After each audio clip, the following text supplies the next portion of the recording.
and we are putting needles, and infections honge. So you need to keep in mind that one multi-drug resistant bug is going to spoil everything for us. Okay. To date, alhamdulillah, we have done almost 1300 EUS, and we have had zero complication in terms of intubation, needle injury, or otherwise. We've done the whole spectrum of all kinds of biliary and pancreatic EUS guided procedures. So far we have been very lucky.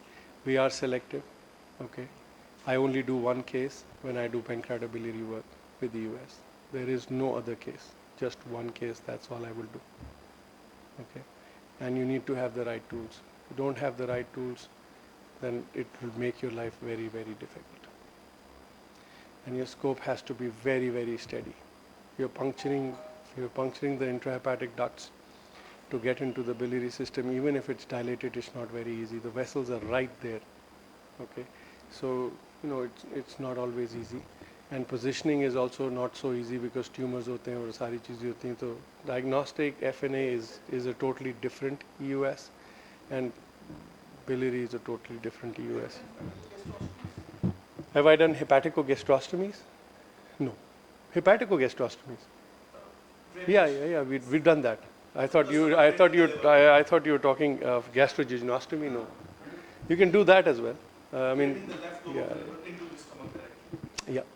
We have done draining into the liver. We've done gallbladder into the stomach. We've done rendezvous where we've just passed a wire. Alhamdulillah, failures in ERCP are far and few, so itna zyada hame experience milta nahi.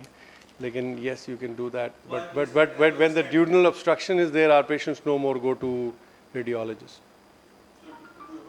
So we do it ourselves. So you can actually do a choledocho duodenostomy by going into the duodenal bulb and draining, puncturing the CBD and leaving the stent partly into the CBD and partly into the duodenum. You can do choledocho gastrostomy, whereas you've actually gone into distal end. If you can get into deep into the common hepatic duct, if there's a distal obstruction, then you can also drain it into the stomach if you want to. If you don't have access to D1, sometimes the tumor is completely closed. These are the places these are the patients you would do it.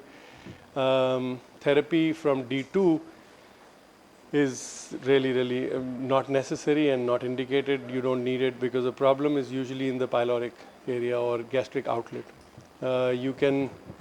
You saw celiac axis block, and obviously the risk there is that you have to be careful. You don't want to puncture the celiac artery, and if your tech is not if you saw my tech actually aspirated every time, because while you're doing punctured it, these are very sharp needles, soft tissue. Aapko pata bhi nahi chalega, you're only talking about 2 millimeters. So you may have problems that way.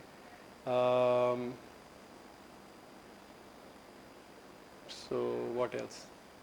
We put fiducia here for cyberknife, pancreatic therapy, and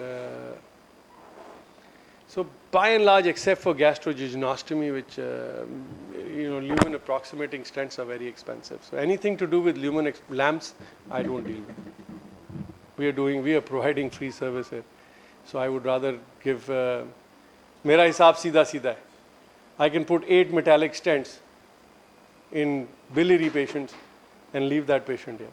If I have to choose 10 patients to help, I would rather help 8 or 9 than no, with a metallic stent. यार metallic stent $50,000 का है, $2,000 में 8 आ जाएंगे सीधे ना यार. तो 8 लोगों को मैं फायदा पहुंचाऊं या एक को, कहने को बड़ा, and there's no big deal.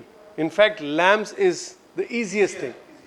We've also done some interesting things. We are doing walled off necrosis,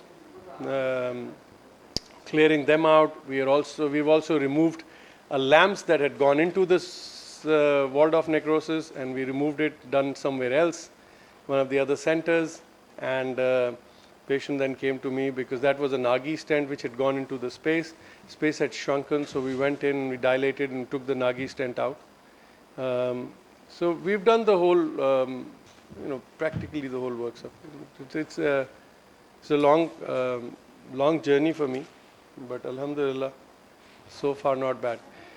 If somebody can hear me, I need a scope and an FNB and FNA needle, please. Wasim, मैंने कहा था एक EUS scope, FNB and FNA needles, please. नहीं, आवाज़ वहाँ तो जा रही है, वो हमें नहीं बता पा रहे, तभी तो मैंने अनाउंस कर दिया.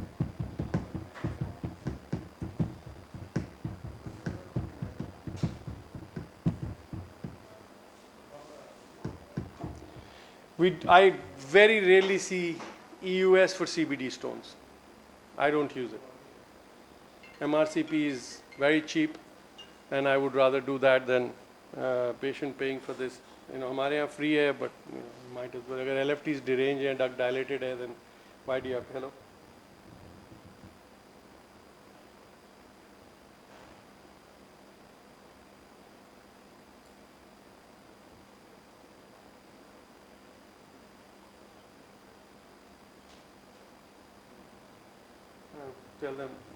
Tell him to find a better doctor.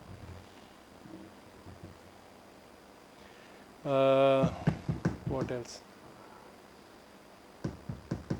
सिर्फ एक चीज़ का था, if we have time, then we could have done that, and that was some mucosal lesions, and